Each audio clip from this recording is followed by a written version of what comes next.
Senhoras e senhores, boa noite. Começa a Câmara Aberta Sindical, o programa que debate o mundo do trabalho. Hoje, quarta-feira, 20 de agosto, programa ao vivo. Portanto, você, telespectador, você, telespectadora, poderá fazer perguntas. Eu acho até que o tema... Nós procuramos sempre trabalhar com temas interessantes, porque o nosso telespectador é inteligente e tem um grau de exigência que eu considero que nos empurra, digamos assim, a fazer programa sempre com uma qualidade crescente. Hoje nós vamos falar de um tema que tem a ver com todos nós que moramos na cidade, que é a agricultura.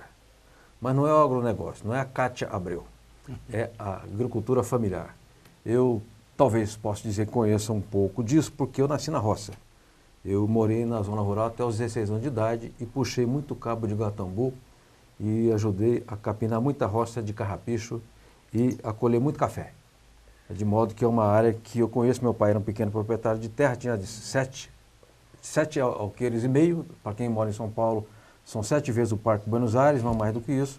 E ali morávamos a nossa família, meu pai, 7 filhos, e a família do empregado, o meeiro, no caso, moravam mais 7 pessoas. E vivíamos bem, com dignidade, em cima de 7 alqueires de terra. Eu não sei mais como é que é este mundo, portanto, vou falar com quem sabe, que é o Braz Albertini, presidente da FETAESP, que é a Federação dos Trabalhadores na Agricultura Familiar do Estado de São Paulo. Obrigado, Braz, por você ter se deslocado aqui ao nosso programa. Também com a doutora Marli Terezinha Pereira, que é agrônoma e professora da Escola Superior de Agricultura Luiz de Queiroz de Piracicaba, belíssima cidade onde eu estudei. E o Luiz Fernando Azoni Farignoli, diretor do Sindicato dos Economistas de São Paulo. Eu li recentemente, Braz, que a agricultura familiar é quem produz mais, é quem mais coloca alimentos na mesa do brasileiro e é quem mais gera empregos também no campo e usa menos agrotóxicos. É certa essa leitura ou está errado? Não, é correto. Nós, segundo os dados, mais ou menos em torno de 70% dos alimentos que são consumidos pelos brasileiros são produzidos pela agricultura familiar. E a agricultura familiar, ela sempre trabalha de uma maneira, não vamos dizer que ela usa tão menos agrotóxico, também usa agrotóxicos porque tem cultura que você Sim. não vai produzir se você não usar. Mas ela sempre usa de uma forma bem racional e produz alimentos bons, sem dúvida nenhuma. Os dados não são mentirosos, não. Ô Braz, quem andava pelo interior de São Paulo há 40, 45 anos, e também no Paraná não era muito diferente, constatava que tinha ocorrido no estado de São Paulo praticamente uma reforma agrária natural. Os descendentes de italianos, especialmente os migrantes, eram sitiantes. Eu citei meu pai com 7 alqueires de terra, meus tios também todos tinham 5, 7, o que tinha mais tinha 40 alqueires de terra, que não era nem fazenda. Hoje se fala que é fazenda, mas não era. No Milagre Brasileiro, eu vim saber isso depois, né? Um dia meu pai saiu de Oriflama e foi para Anhandeara, onde tinha Banco do Brasil. Chegando lá, não tinha dinheiro para o financiamento da safra, porque o dinheiro ia todo para os fazendeiros. Isso eu estou falando da época da ditadura. E, por causa disso, os pequenos proprietários acabaram vendendo suas propriedades para os grandes proprietários e nós viemos ser mão de obra. Eu vim para a Americana trabalhar em indústria têxtil. Eu queria saber como é que está a situação do agricultor hoje, se ainda existem as pequenas propriedades, se essas pequenas propriedades estão eletrificadas, se elas estão mecanizadas na produção e o que basicamente a agricultura familiar produz no estado de São Paulo. Olha, nós temos ainda um número considerável de pequenas propriedades, de propriedades de agricultura familiar. Vamos dizer aí em torno de 200 mil propriedades no estado. É um número considerável. Você me pergunta se elas estão mecanizadas? Estão, sim, já com um grau de mecanização em parte dessas propriedades. Nós temos de tudo. Temos propriedades que têm tecnologia, que têm produtividade alta, e a maioria tem a produtividade mais baixa, porque falta tecnologia para ele, falta conhecimento, falta a assistência técnica, a extensão rural. Então ele acaba não tendo recursos para mecanizar. Mas nós temos ainda muitas propriedades. É lógico que concentrou, naquela época do Milagre Brasileiro, tinha que liberar mão de obra para a indústria, Sim. Mão de obra barata para a indústria. Então, liberou da área rural milhares de famílias que deixaram a roça aí, acabou concentrando as propriedades, sem dúvida nenhuma. Mas nós temos ainda, segundo o levantamento da Secretaria da Agricultura, mais de 300 mil propriedades em São Paulo. E disso daí, passam de 200 mil, são propriedades menores, consideradas da agricultura familiar. Temos uma agricultura familiar, uma agricultura empresarial fortíssima no estado, é a maior agricultura do país, vamos dizer assim, e a agricultura familiar também fortíssima. Portanto, que o estado de São Paulo, apesar de ter indústrias e tudo mais, ainda é um estado que a agricultura é muito representativa. Tem peso no PIB. Sem dúvida nenhuma. Doutora Marli Terezinha Pereira, eu sei que a Escola Superior de Agricultura Luiz de Queiroz, além de fazer uma pinga boa, uma cachaça boa, é uma instituição de ensino de excelente qualidade e que presta serviços importantes para a agricultura brasileira, não é de hoje, né? Forma professores e técnicos de muita qualidade. O que a Exalc vem propiciando de apoio, de suporte, de transferência de conhecimento e tecnologia para a pequena agricultura, para a agricultura familiar? Vocês atuam nessa área especificamente? Bem, veja bem, lá na Exalc, eu trabalho sou professora, lá me formei lá, né, sou professora, eu trabalho com agricultura familiar há 40 anos. Tá? Evidentemente, a gente tem que ver assim, qual é a questão da universidade, não da Exalc, mas da universidade brasileira e da sociedade em si. Sim. Quer dizer, de entender o que é a nossa agricultura, quais são os segmentos que estão nessa agricultura e qual é a demanda que essa sociedade realmente leva até a universidade. Tá? Então, a Exalc, evidentemente, ela vem ainda do tempo da modernização da agricultura, né, e nós temos ainda um número de, vamos dizer, eu acho que é bem mais forte ainda a linha produtivista, quer dizer, a produção em si. Não é? E a agricultura familiar, pelo fato de que há uma série de vieses, inclusive, do que é a agricultura familiar. De entender que ela é eficiente, de que ela tem viabilidade econômica, mas a gente acaba imaginando que é o pequeno agricultor, né?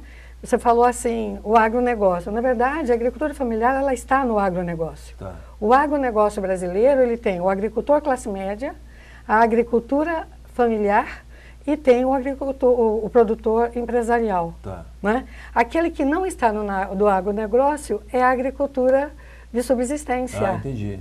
Que é aquele que não está no mercado, ele não tem tecnologia. E a maior parte da sociedade, mesmo às vezes de pesquisadores, né, e de pessoas que não conhecem essa realidade, acham que o agricultor familiar é esse de subsistência. Perfeito, interessante. É uma área que também o capitalismo está instalado na agricultura, como, aliás, como em todos os setores. Depois o economista Luiz Fernando poderá falar sobre isso.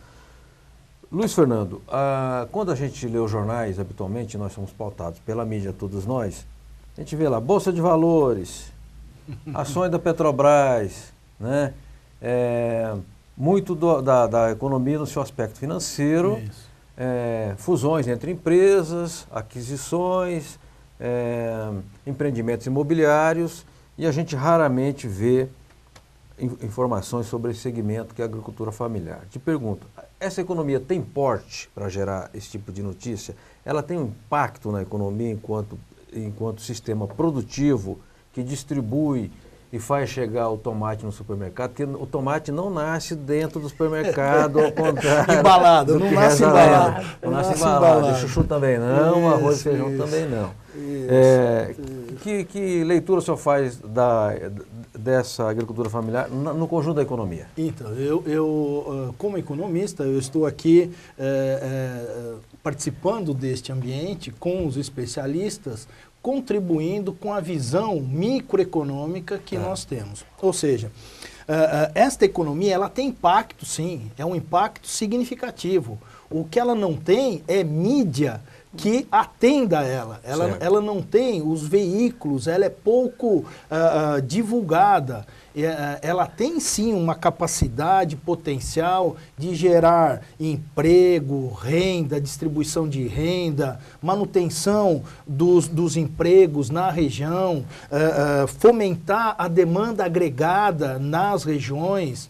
O que nós precisamos para esta economia agrária é considerá-la como uma economia agrária. Ou seja, nós precisamos viabilizar isto, dar elementos, dar visualização para ela.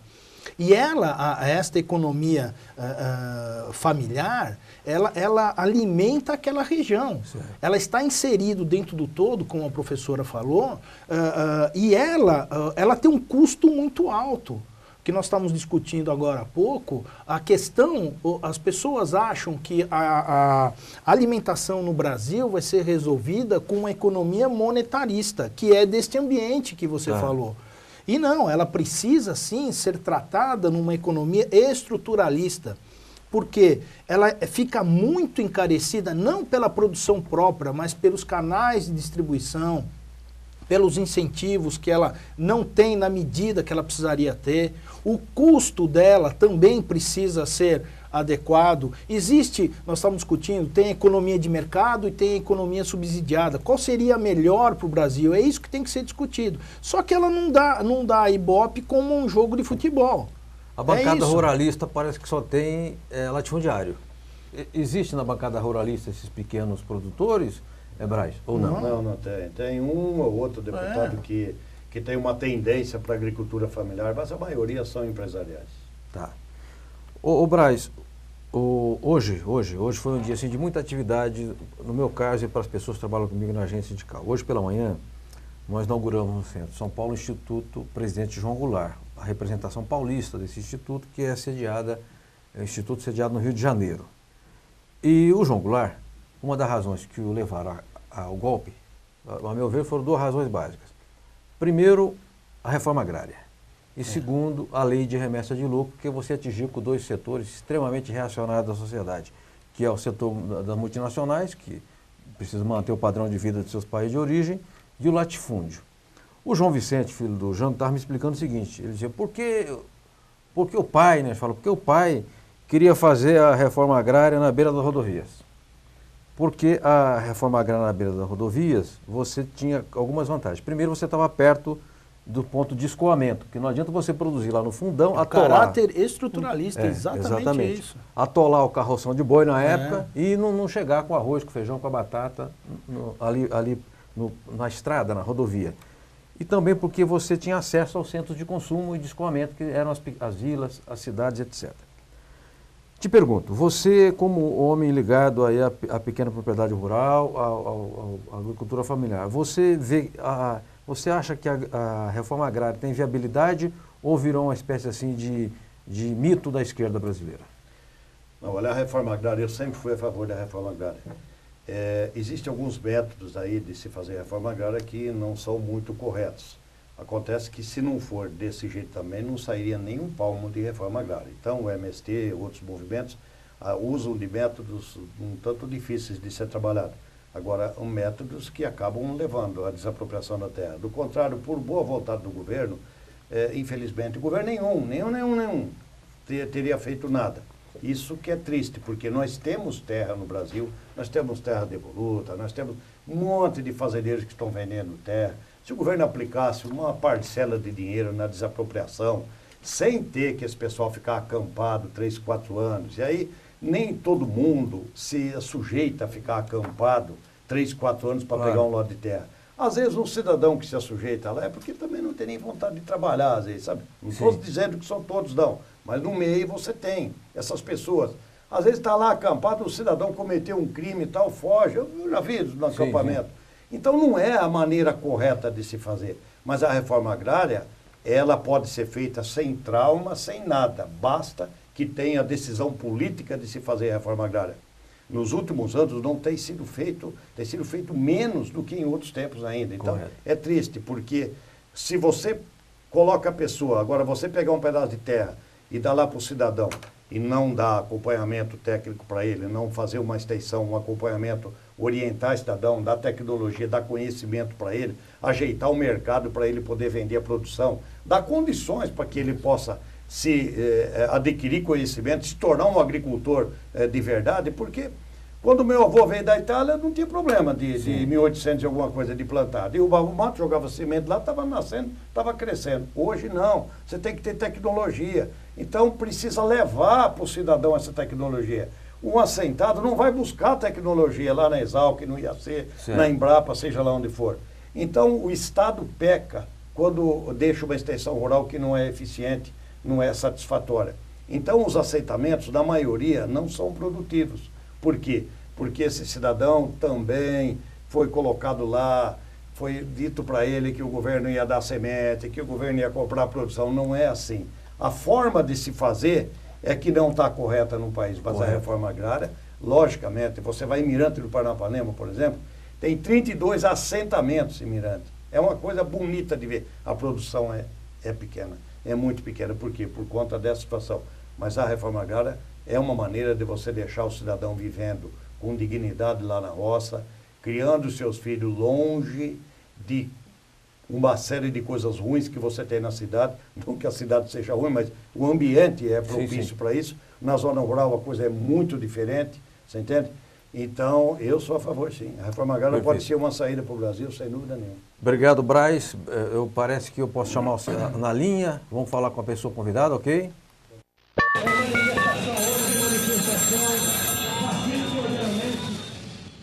Bom, eu quero que estejamos na linha com Paulo Pereira da Silva, o Paulinho, ex-presidente da Força Sindical, deputado, ex-licenciado da Força Sindical. Tudo bem, Paulinho? Tudo bem, João Flavinho? Prazer falar com você, com todos os seus telespectadores. Obrigado, Paulinho, por você ter participado. Eu quero, antes de fazer as perguntas, registrar que nós, de um modo geral, criticamos muito o parlamento brasileiro e jogamos pedra nos parlamentares, mas nós não podemos usar isso como uma regra geral. Eu considero o Paulinho um deputado muito coerente com os seus compromissos eleitorais e tem sido um parlamentar ativo em defesa do direito dos trabalhadores. Paulinho, mas eu não sou, não vou fazer aqui campanha eleitoral para você, porque não devo, porque eu não posso. Mas queria saber a respeito de um evento que houve hoje em São Paulo, de uma reunião sindical com Aécio Neves, candidato do PSDB. O que foi essa reunião, onde aconteceu e por que foi feita? Olha, João Flavinho, obrigado aí pela pergunta. Estamos saindo, agora há pouco terminou essa reunião, uma reunião importante com dirigentes sindicais da Força Sindical, da UGT, da Nova Central, enfim, com sindicalistas que apoiam a mudança no Brasil. Nós estamos, sabe, esse evento aconteceu na Casa de Portugal, aqui na Avenida Liberdade, com milhares de sindicalistas que vieram de todo o Brasil. E para nós é um evento bastante importante, porque deu a oportunidade da gente apresentar a nossa pauta trabalhista, histórica pauta trabalhista, que muitas dessas questões trabalhistas, você sabe, não vem sendo atendida pelo governo.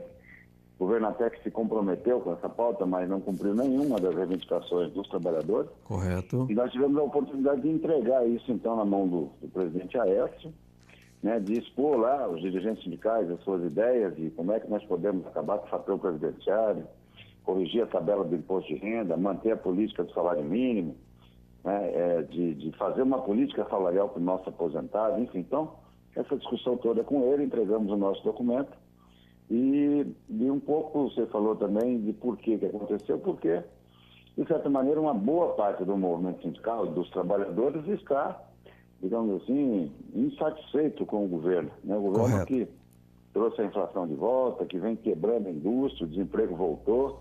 Então a gente teve essa oportunidade hoje de fazer esse grande encontro sindical com o senador Aécio Neves, candidato a presidente da República. Perfeito. Paulinho, aqui, infelizmente, na linha é muito rápido, eu quero ver se a gente tem uma brecha na legislação eleitoral, porque eu sou contra essa lei eleitoral. Acho que para ser do jeito que é, então volta logo a lei Falcão da ditadura, não pode falar nada, não pode fazer nada, mas quero ver se uma hora a gente pode trazer você aqui ao programa. Mas eu tenho uma segunda pergunta sobre um assunto que é de enorme preocupação para o movimento sindical. Aí eu vou falar com o parlamentar Paulo Pereira da Silva, que é essa questão da terceirização. Está lá no Supremo, a qualquer momento o Supremo pode julgar, e parece que o Luiz Fux, infelizmente, mudou seu posicionamento.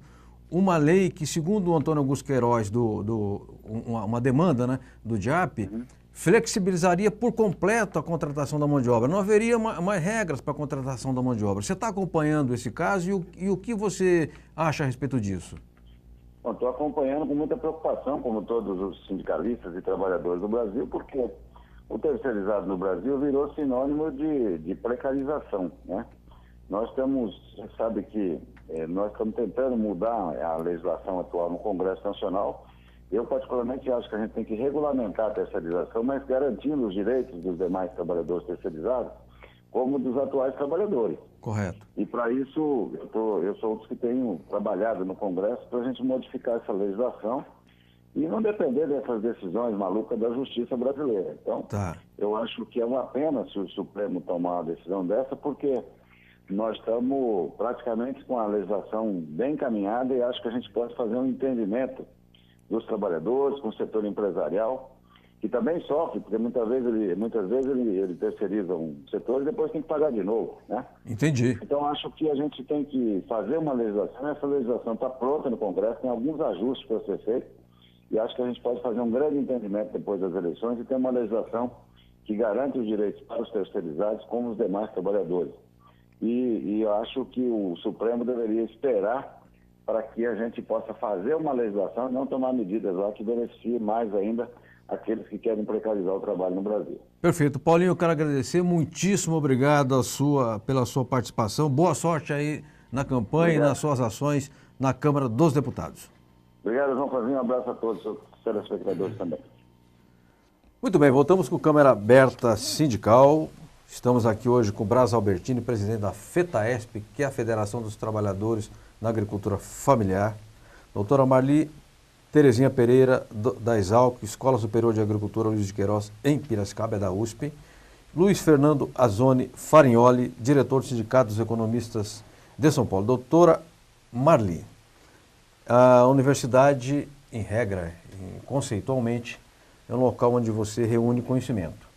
Agora, eu quero crer que é da natureza da universidade produzir conhecimento, reunir conhecimento e irradiar conhecimento. Ou seja, o conhecimento ele tem que ser colocado a serviço da sociedade e da coletividade. No caso da Exalc, de que forma que ela pode levar esse conhecimento ao agricultor familiar? Vocês têm programas específicos, vocês vão lá nos locais de trabalho, vocês se reúnem com as associações de produtores, esse povo tem acesso ao conteúdo da universidade, como é que isso funciona? Nós temos na Exalc, primeiro é o trabalho direto com os alunos, né? Nós temos na Exalc os grupos de extensão. Então, nós temos mais de 60 grupos de extensão. Sim. Em diferentes áreas, né? E esses alunos, né, que são orientados pelos professores, eles têm, então, esse contato com a área rural. Eles serão os futuros engenheiros agrônomos. Exatamente. Agora, o que a gente precisa pensar é o seguinte, a universidade, ela gera um conhecimento, né? Agora, existe um outro conhecimento do outro lado. E o que a gente, quer dizer, o que é muito interessante nesse trabalho é essa troca. Quer dizer, dos alunos terem essa oportunidade de conhecer realmente o público com quem ele vai trabalhar e ver que ele também tem um conhecimento que é importante. Né? E é exatamente esse mix daquele conhecimento da realidade com o conhecimento acadêmico, né, que é gerado dentro da universidade, que eu acho que essa é a receita que nós temos que ter. E o que é importante, então, na Exalc nós temos, quer dizer, tanto os grupos de extensão, como eu falei, a gente avançou, hoje a gente já está entrando numa linha mais humanista, né? Então nós temos vários professores trabalhando nessa parte de difusão de conhecimentos para a agricultura familiar e nós temos também a Casa do Produtor Rural, pouca gente sabe que foi criado lá dentro da Exalc exatamente um local onde o produtor ele pode ir levar as suas dúvidas, os alunos também que ajudam a prestar esse serviço, junto com agrônomos, né? Sim. E aí poder ter um acesso com mais facilidade àquilo que é gerado e que, na verdade, eu acho que é a nossa obrigação. Por exemplo, eu sou um sitiante e tenho um problema de erosão lá no meu sítio, e eu não sei como resolver aquilo. Aí a universidade pode me ajudar? Pode, exatamente. Você pode ou ir diretamente à Casa do Produtor Rural, né? Ou entrar em contato através da internet ou por telefone. Sim. E aí esse aluno, ele faz todo um cadastro, ele vai ver qual é o tipo de problema, ver qual é o departamento e o professor, e aí ele vai fazer essa ponte entre o produtor e o conhecimento que está sendo procurado. Agora, o que é interessante também é que esse aluno tem que acompanhar, então ele tem que ficar em contato com o produtor para saber se aquela resposta que lhe foi dada realmente deu resultado, ou se tem que ser dado continuidade a isso. Ele tem que fazer aquilo que o Paulo Freire ensinou. Exato. Quem quiser ensinar o povo tem primeiro que aprender com o povo. Exato. Não é isso? Exato. Luiz Fernando Azoni Farignoli, economista. Pois não. O produtor sabe, olha lá para a lua, sabe se vai chover ou não, né? Olha para o pasto, se o cavalo está relinchando muito, sabe que vai mudar o tempo. Se a rã começa a coachar, estou falando de 50 anos, quando eu morava na roça. Mas sabe deve que ter chove, mudado muito, daí 2 né? ou 3 dias vai chover, né? Mas ele é uma célula produtiva. Sim. Né? Ele tem, a economia que ele pratica tem um ciclo. Exatamente. E a gestão disso? Será que esse conhecimento da economia prática chega ao agricultor? E se não chega, por quê? E se chega, de que forma? E se não chega, não deveria chegar? Primeiro, eu acho que deveria chegar. Segundo, existe este conhecimento de gestão. Terceiro, pelo que a gente vê, não chega. Então, essa questão da gestão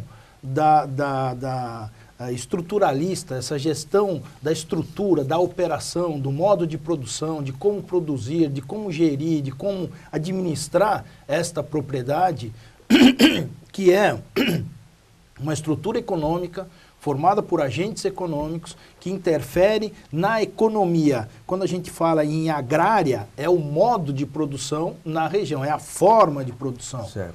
Porque o que ele tem é um produto, ele tem o conhecimento da produção do produto. Só que isto ele tem que estar agregado e inserido numa economia da região, que precisa dos acessos e dos canais de distribuição e que ele tem que saber como que ele chega nisso. Só que o fato de ele ter que saber, ele não sabe exatamente aonde procurar. Então, precisaria uma divulgação maior, melhor e disponibilizar esse acesso de gestão do modo de produção e gestão na questão da economia agrária. Porque o produto, ele sabe produzir. E produz bem, com tecnologia dele. Não é uma tecnologia industrializada, mas uma tecnologia de conhecimento. E que vai se acumulando ao longo dos tempos, que ele troca no ambiente dele, mas que para isso que se torne uma economia agrária autossustentada, ecologicamente correta naquela região, falta para ele que chegue até ele o conhecimento desta gestão de produção. Perfeito. Brás, eu, que fui filho de lavrador, sei que um dos problemas graves é o crédito, é o acesso ao dinheiro. Aliás, eu até citei aqui, né, que foi a falta de crédito que nos empurrou para a cidade na carroceria de um caminhão durante uma noite inteira. Eu me lembro que no governo Fernando Henrique, o Fernando Henrique conseguiu cometer 2 desplantes. Primeiro, nomear ministro, o seu tesoureiro de campanha, o que ninguém faz. E segundo, pegou o dono do Amerindos, que é banqueiro, e botou como ministro da Agricultura. Evidentemente que o banco ele quer resultado imediato e quer segurança quando ele libera o crédito. Te pergunto, o crédito chega mais fácil ao produtor rural hoje? Está mais fácil pegar dinheiro no Banco do Brasil, Santander, Caixa Econômica, qualquer outra instituição financeira? E o custo disso? E quais são as exigências que o banco faz? Porque às vezes faz aquela exigência que é impraticável, o cara não tem uma propriedade para... Ele não tem bens a oferecer para o banco como garantia. Como é que está isso? Melhorou ou está tudo parado ainda? Não, melhorou muito. Se você for pensar, eu lembro em 75, eu fui financiar um micro trator, aquele tratorzinho que você vai andando atrás aí, rapaz, e tive que empenhorar o sítio, só faltou empenhorar o cachorro, as galinhas e tudo mais que tinha lá. Um Deus nos acuda. Em 95, nós fizemos o primeiro grito da terra da CONTAG, que é um fórum de negociações. O governo Fernando Henrique criou o PRONAF. Embora o juro era mais ou menos alto ainda, depois nós fomos lapidando isso e hoje nós temos linhas de crédito excelentes. Que bom. Excelentes. Juro baixo, prazo para pagar, crédito, linhas de crédito nós temos. O governo do estado tem linha de crédito para você comprar um trator com 6 anos, 0 de juro, com até 20% de desconto do trator. Isso nunca tivemos. O governo federal tem plano para comprar o Mais Alimentos, trator, com até 8 anos, 9 anos para você pagar 2% de juros ao ano. Então, o crédito nós temos e chega para o produtor. Agora, não adianta só isso. Sim. Você botar muito crédito na mão do produtor, você endivida ele não consegue pagar, fica inadimplente, e aí desanda que o cara não consegue mais fazer nada. Então, o crédito existe, as linhas de crédito são boas, mas tem que ser acompanhado da extensão rural, do conhecimento técnico, levar lá para ele, é aquilo que eu disse, ele precisa saber plantar, precisa saber colher, precisa saber conduzir a cultura para que ele tenha uma produtividade alta para poder pagar os custos. E tem que ter a noção da gestão que estava dizendo o economista. Exatamente, a gestão. Isso. Exatamente, a gestão, sem dúvida nenhuma. Os insumos, nós não temos controle dos insumos. Isso está na mão de meia dúzia de multinacionais. É verdade. Os insumos. Então, os insumos, agora, o preço, todo governo, vamos dizer esse governo, qualquer governo, os que vieram para frente vão ser a mesma coisa. Querem ver o produto baixo. Sim. O povo da cidade comer sem haver tumulto. Isso é assim mesmo. Então, rapaz, a coisa é brava. Se você não produzir bastante, sim, mesmo que o crédito é bom, ainda você desanima e vem para a cidade. Entendi. Aí, então, o que teria que ser ainda que falta? Um seguro de renda. Nós temos algumas coisas já na agricultura familiar. Nós temos alguns seguros já que ajudam. Mas teria que ter na agricultura empresarial, teria que ter toda a agricultura. Por quê? Não é subsidiar, não é dar dinheiro para o produtor, sim, não. Até porque não é isso que ele pede. Você dá um seguro, o seguro agrícola, se o governo não subsidiar parte do prêmio do seguro, segurador nenhuma vai fazer com seguro baixo. Porque é muito risco a atividade, então precisa de ser um seguro alto. Seguro alto o agricultor não consegue pagar, então o governo deveria ajudar aí. Porque depois, se ele não gastar esse dinheiro aí você vem para a cidade, precisa casa para você, precisa saneamento para você, precisa água, que nem água está difícil aqui hoje, né? Precisa uma série de coisas aqui na cidade que ele poderia estar lá no sítio. Então, deixa a pessoa lá no sítio. Sim. Não congestiona tanto as cidades e o gasto não seria maior do que o governo gasta aqui. Nós temos. Muito pelo contrário, muito bom. Teria ganho no médio prazo. Exatamente. Nós temos crédito, sim. Muito bons. Mas está faltando ainda a gestão, a extensão rural, aquele acompanhamento técnico. Aqui, toma essa terra desse jeito aqui, põe calcário aqui, vamos adubar dessa maneira, vamos plantar nessa época aqui, vamos juntar isso aqui para vender. Essa orientação é que está faltando. Perfeito. Muito obrigado, Braz Albertini, presidente da Federação dos Trabalhadores da Agricultura Familiar. Nós estamos aqui hoje falando da agricultura, da produção de alimentos, basicamente, da agricultura familiar, que é absolutamente fundamental para botar o alimento na nossa mesa, a batata, o arroz, o feijão, as frutas, né, que também produzem grande quantidade, as pequenas propriedades, e mostrando que esse pessoal é forte, tem cerca de 300 mil propriedades no estado de São Paulo, 200 mil delas pequenas, ativas, e com impacto na economia e com um impacto muito positivo na vida de todos nós. Nós vamos fazer um pequeno intervalo, daqui a pouco voltamos com Luiz Fernando Farignoli, economista, doutora Marli Terezinha Pereira, professora agrônoma da Exalc, Luiz de Queiroz, e Braz Albertini, da Federação. Voltamos já já com Câmara Aberta Sindical.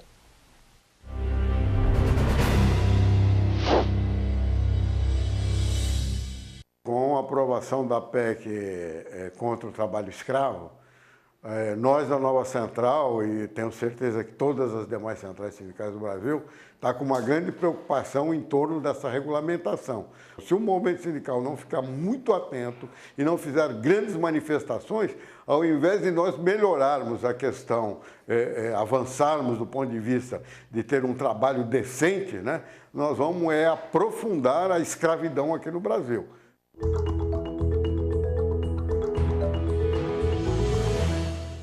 O Brasil viveu dias inesquecíveis. Contrariando aqueles que acreditavam que não ia ter Copa, a Copa do Mundo da FIFA chegou ao Brasil e foi muito bem recebida. Nós nos preparamos, decoramos as cidades, entregamos as obras que faltavam e, de acordo com dados do Ministério do Turismo, recebemos mais de 1 milhão de turistas estrangeiros. Nos primeiros dias do evento, alguns estados registraram uma ocupação nos hotéis de mais de 92%.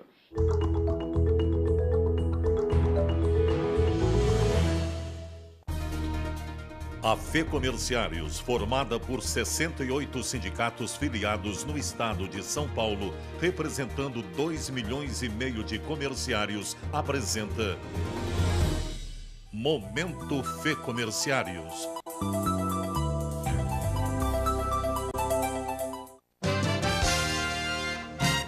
Dia 13 de agosto, presidentes e diretores dos sindicatos da Regional 5 da FEComerciários realizaram reunião mensal em Piracicaba para discutir uma pauta extensa de assuntos de interesse dos comerciários da região, que abrange 15 entidades.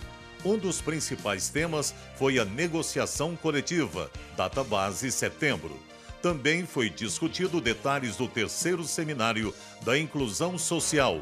O evento será realizado em Limeira, dia 27 de agosto, com participação da FEComerciários. Esse mês, durante o primeiro dia do 7º Congresso de Advogados, a FEComerciários fechou 2 acordos de participação nos lucros ou resultados, PLR, com grupos empresariais. A Telha Norte, de Materiais e Construção e Reforma, e a Alied, varejista e distribuidora de celular. A assinatura dos acordos foi coordenada pela presidente em exercício da FEComerciários, Lia Marques, e pelo diretor de Assuntos Trabalhistas e Jurídicos, Arnaldo Bilotti. Sábado, 16 de agosto, foi a vez dos 5 comerciários de Jundiaí eleger sua Miss Comerciária. Numa noite de muita beleza e glamour, 22 lindas candidatas concorreram ao título, mas a que mais brilhou, na opinião dos jurados, foi Letícia Franco.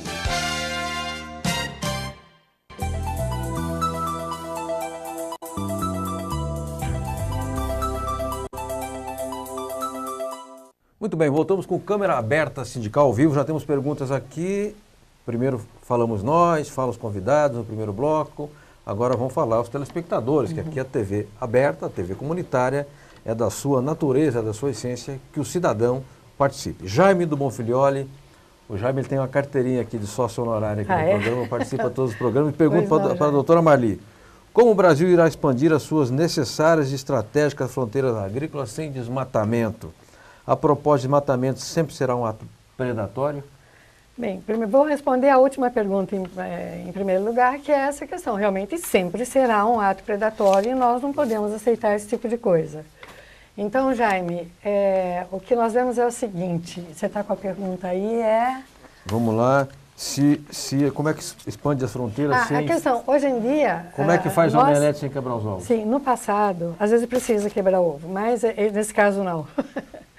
O que nós vemos é o seguinte, no passado, o aumento da produção, ele se dava, né, exatamente na questão de você aumentar a fronteira agrícola. O que nós temos que pensar é essa pergunta, nós precisamos aumentar essa fronteira?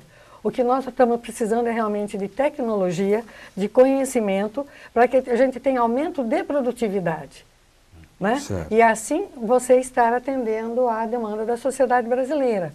E cada um desses segmentos que eu falei no início, né, o agricultor classe média, a agricultura empresarial e a agricultura familiar, cada uma na sua especificidade vai para poder atender essa demanda. Agora, se nós estamos gerando conhecimento e ele fica intramuros na universidade ou do centro de pesquisa, a extensão não chega, a extensão tem que estar no campo. Certo. A extensão não chega até o produtor, quer dizer, aí sim talvez a gente vai ter que voltar ao passado e pensar em desmatar e pensar em aumentar a fronteira agrícola. Agora, a Universidade Exalc, ela tem um relacionamento bom com a Embrapa ou são mundos que não se comunicam? Não. Tem um excelente, inclusive nós temos vários colegas da Embrapa que vão lá fazer os nossos cursos de pós-graduação. Eu quero até aproveitar essa questão que nós tivemos recentemente, né, a Agrifam, e eu fiquei apaixonada. A Agrifam é uma feira? É uma feira, a maior feira da América Latina, da agricultura familiar. Depois o Brás pode falar um pouco sobre a Agrifam. O Brás deve falar. E dos seus resultados. Exato. Né? E a Embrapa esteve lá e deu um show. Quando a gente fala, por exemplo, Luiz Fernando, na questão, por exemplo, que eu falo da questão da economia, né? Sim. Você vê, o agricultor hoje, ele não faz uma contabilidade. Ele não sabe quanto custa a produção dele, então como que ele vai saber se ele está vendendo por um preço justo ou ele está descapitalizando, entendeu? E aí, mesmo com relação à questão de áreas, né, de preservação, tudo mais, como é que você planeja o seu ambiente de produção? E a Embrapa está num avanço enorme, foi uma grande surpresa. Eu até traria a Embrapa aqui, viu, em algum momento, para estar entrevistando. Beleza, muito bom. Respondeu o Jaime Bonfilioli. Aqui tem uma pergunta do Joaquim de Guarulhos, mas o Braz já respondeu, mas eu vou dizer a pergunta. O Banco do Brasil tem alguma carteira de empréstimo específica para o pequeno e médio agricultor e com juros diferenciados? O Braz já citou que, felizmente, o crédito já não é o problema do produtor rural. O Kleber de Santander diz aqui, historicamente, é correto afirmarmos que o crescimento da agricultura brasileira se iniciou no governo Geisel e se consolidou quando o Delfim Neto se tornou ministro da Agricultura do governo Figueiredo. O Braz, eu vou dizer o seguinte, o Delfim Neto era o doutor Sardinha daquele programa lá do Jô Soares. O Delfim Neto entende agricultura e o que eu entendo de física quântica, tá? Ele é aqui do Cambuci, ele é urbano, totalmente urbano, um homem mergulhado em livros, em números e dados, economista brilhante, mas de agricultura não entende absolutamente nada. E eu queria então agora passar para o Braz Albertini para ele falar da Agrifam, o que é a Agrifam, onde aconteceu e a que se prestou essa feira. Olha, a Agrifam nós começamos a fazer em 2003, fizemos a primeira edição. Nós fizemos esse ano a 11ª edição da Agrifam. Então, ela já é uma feira consolidada. Como funciona a Agrifam? A Agrifam é uma feira mais voltada para a agricultura familiar, embora participem agricultores de todos os tamanhos lá, vamos dizer assim. A agricultura empresarial também se faz presente, porque nós temos empresas lá com equipamentos de todo tamanho e tal. Qual é o objetivo da Agrifam? É uma feira aberta, não cobramos ingresso nem estacionamento, que é para dar oportunidade para todas as pessoas. Lençóis Paulista, bem no centro do estado, para facilitar as distâncias. Certo. Não cobramos nada porque todas as pessoas, independente do seu poder aquisitivo, podem ir lá e têm direito de ter uma feira dele. Então nós buscamos universidades, os institutos de pesquisa como o IAC e a Embrapa. A Embrapa é parceira nossa desde a primeira edição. Esse ano a Embrapa teve com 11 unidades de pesquisa na nossa feira. E eu bati para que levasse a agricultura de precisão também, porque é a agricultura do futuro, então o agricultor tem que passar a conhecer também. Então ele chega ali num dia, ele vai lá com pouca despesa, certo? Ele vê uma série de conteúdos muito interessantes para ele. Se ele souber aproveitar aquilo ali, ele vê opções de criação de peixe em tanque-rede. Nós tínhamos lá palestras sobre o cadastramento ambiental rural, sobre a Embrapa fazia palestra o dia todo, o Sebrae, nós temos lá o Poupa Tempo Rural. Levamos lá até uma área de cidadania. Poupa Tempo Rural, o que é isso? É da Secretaria da Agricultura, para dar orientações, para facilitar acesso ao crédito e outras coisas mais. Também estava lá. Então o cara vai lá num dia, ele tem, até se ele quiser cortar o cabelo e fazer uma massagem, ainda tem isso lá também. E temos uma área onde nós reservamos para os produtores vender os seus produtos. O ITESP pega dos aceitamentos do ITESP, leva associações de produtores, onde eles levam produtos processados, enfim, artesanatos e tal. A Secretaria da Agricultura leva também agricultores tradicionais e o INCRA esse ano também levou um grupo também dos seus aceitamentos. E fazemos uma coisa interessante que é o concurso do inventor rural. Olha que bacana. É o stand mais visitado da feira, por incrível que pareça. Você inventa uma engenhoca qualquer lá, porque você não tem dinheiro para comprar um equipamento e tal, você inventa. E aí leva lá, nós premiamos esse invento. E esse ano qual que foi premiado? Nós tínhamos 45 eventos, até do Rio Grande do Sul, da Bahia, de Minas, do Paraná. É super legal. Foi premiado uma semeadeira, uma coisa de madeira, bem rústica, você já não coloca semente de cenoura, de alface, de qualquer coisa ali. Tem o canteiro feito, ele passa e vem puxando com o pauzinho ali, já vem riscando e soltando a semente. Olha que chegou lá, está tudo plantado já, certo? É uma coisinha básica que não custa nada, mas ele já pensou que o cara fica ali plantando? Né? Sim. Então ele tem uma plantadeirinha ali, plantar. Isso pode virar um implemento, Braz? Ah, sim, não, ele já está bolando um já melhor para tentar vender e tal. Várias pessoas que foram premiadas já venderam a ideia para a indústria, se associaram com indústrias, ou estão fabricando para vender os seus equipamentos. Né? Teve uma pessoa que fez uma churrasqueira álcool, põe álcool ali debaixo, rapaz, a churrasqueira, teve um cara da Holanda que veio lá e encomendou um monte de churrasqueira para ele. O outro inventou um pulverizador com uma carrocinha de pneu, conforme a roda vira, ele pôs uma manivela aqui que bombeia um tanque de plástico de água em cima, aquela máquina postal, conforme vira a roda, vai bombando e ele pulveriza com barra, vários alqueires de terra num dia, sem motor, o motor é um cavalo, certo? E ele vai montado em cima, tranquilamente, não pega veneno nele, não pega nada. E tantas outras coisas, tinha 45 inventos nesse ano, Que bacana. tudo que você pensar lá. Então a feira reúne muitos conteúdos em pouco espaço de tempo, no meio do estado, sem cobrar ingresso, que é para todo mundo ter acesso à tecnologia. Se não chega para ele, pelo menos nesse dia, ele pode ver uma série de coisas. Que bacana. Fiquei curioso em conhecer essa feira, hein? Acho que se eu te arrumar um tempo aí, quem sabe eu posso ir lá. Sempre na primeira semana de agosto. O ano que vem vai ser dia 31 de julho, 1 e 2 de agosto. Bacana. É reencontrar a minha própria história. Eu quero mostrar aqui o jornal do meu sindicato, Sindicato de Jornalistas, Unidade, órgão oficial do Sindicato de Jornalistas Profissionais do Estado de São Paulo, jornalistas em campanha e também uma matéria em campanha, que está falando das campanhas das eleições. Eleições de 2014 geram oportunidades de trabalho. Aí vem outra matéria, negociação preserva emprego na Abril, muito bem. Avanço nas negociações salariais, melhor ainda. E Comissão da Verdade, houve Boris Casoy. Reza a lenda que teria sido o CCC comando de caça aos comunistas. Será que ele dirá a verdade à comissão? Vamos ver, divulgaremos aqui nos próximos capítulos. Temos aqui outro material que nos foi dado pelo Chico Bezerra, advogado e militante do Movimento Popular aqui em São Paulo. Segunda Marcha Internacional contra o Genocídio do Povo Negro em São Paulo. Avenida Paulista, dia 22 de agosto, portanto, depois de amanhã, às 17 horas, próximo ao metrô Trianon MASP, ali onde tem o Museu de Arte de São Paulo. Então, é uma marcha porque há uma... Eu não tenho ideia desse negócio de genocídio, eu realmente não posso falar porque eu não saberia, seria leviano. Mas, evidentemente, quando você vê as estatísticas de morte, sobretudo na periferia, a população negra é vítima, os afrodescendentes, como se diz hoje em dia, é a vítima preferencial desses massacres, dos atos de grupos criminosos e também, às vezes, da própria polícia. Então, é importante que isso se coloque a boca no trombone e segurar a mão pesada do crime e também a mão pesada do Estado, porque a polícia ainda é muito militarizada no Brasil como consequência da ditadura.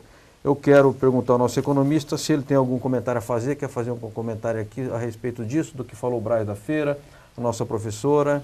Eu acho que o ambiente, o fórum aqui foi muito adequado para esclarecer todas essas situações.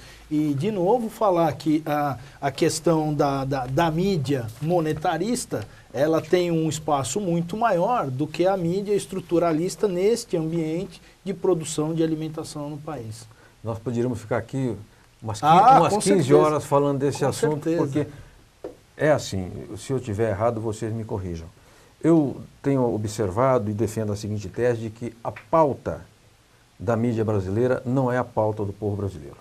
A mídia está em absoluta dessintonia ou de falta de sintonia com o mundo real, dos que dormem tarde e acordam cedo. E eu, agricultor, mais do que ninguém, acorda cedo e já para começar a trabalhar, porque ele segue o ciclo da própria natureza.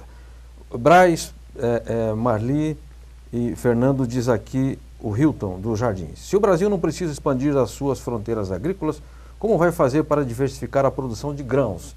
Lembrando que a Argentina tem menos da metade do tamanho do Brasil e tem uma produção de trigo que é o dobro da brasileira. Vocês vão responder daqui a pouquinho, porque nós temos um intervalo, temos uma rápida reportagem. Eu já vi que houve manifestações aqui, o povo quer falar. Os nossos convidados querem falar sobre esse assunto.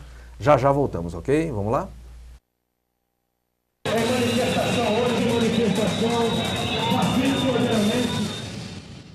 Ao meu lado, Boaventura, presidente da Confederação Nacional dos Vigilantes, que veio especialmente de Brasília para participar do Câmara Aberta Sindical.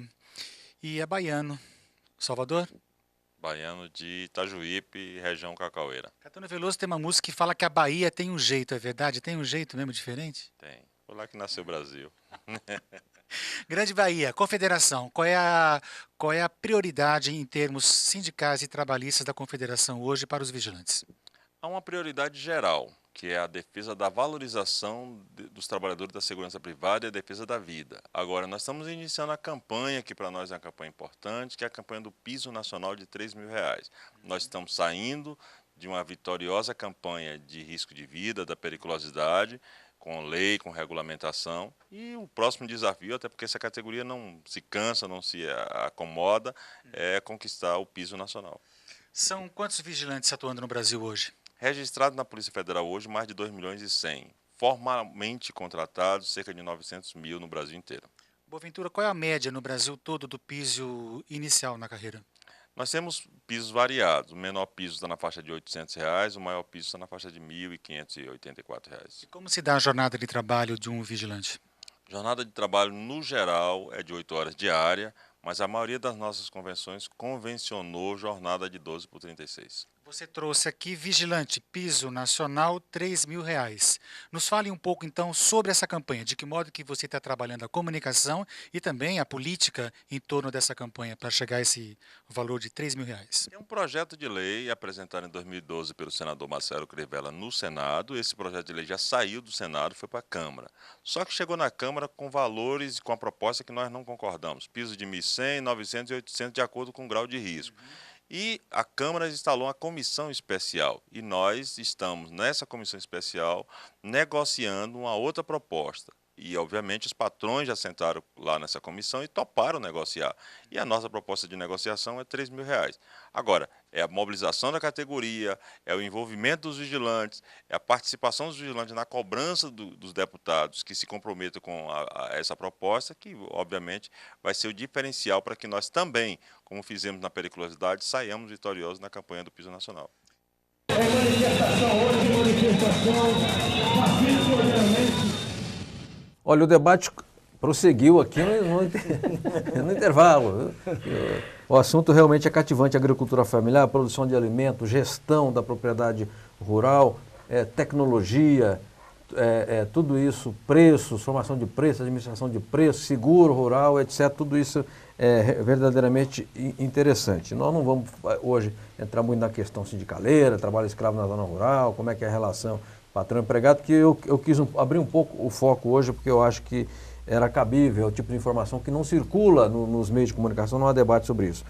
Aqui, professora Marli, o Hilton dos Jardins comentou que a Argentina, mais rapidamente, que nós estamos correndo contra o segundo, estou vendo o relógio lá. A Argentina, embora com território pequeno, produz mais trigo que o Brasil, por causa do clima? São problema de vantagens comparativas, né? Então, na verdade, na Argentina, eles têm melhores condições do que o Brasil para a produção do trigo. Eu acho que é mais uma questão estratégica, né, de proteção da nossa economia, de ter alguma produção. Mas o que nós precisamos ver é aquilo que as nossas condições de clima, de solo, etc., e de demanda, realmente são melhor atendidas. Se ela produz bem mesmo. Sim. Mas não é, desculpe dizer o termo, não é a nossa praia produzir trigo. Perfeito. O Nildo Nogueira, nosso amigo Nildo, dirigente sindical, comenta: quando estive no Japão, a maior parte das residências possuía em seus quintais hortas para o consumo próprio e havia troca de alimentos entre vizinhos. E manda um grande abraço a todos nós aqui. Eu me lembro, Braz, que no governo Montoro, que aliás foi um excelente governador do estado, ele fez um projeto que era botar frutas no quintal, plantar árvores frutíferas no quintal. Pomar doméstico chamava na época. Esse tipo de iniciativa é interessante, pode não impactar na economia, mas ajuda até o meio ambiente, hoje já com o meio ambiente tão degradado como se encontra. Economista Luiz Fernando Farignoli, você estava comentando aqui, com a visão de economista, que é uma visão macro, dialética das coisas em movimento, se relacionando continuadamente, que é preciso ter uma articulação entre as coisas, os segmentos. Isso. O que é exatamente isso? Então, hoje nós temos a capacitação do produtor na agricultura, que ele produz muito bem o produto dele.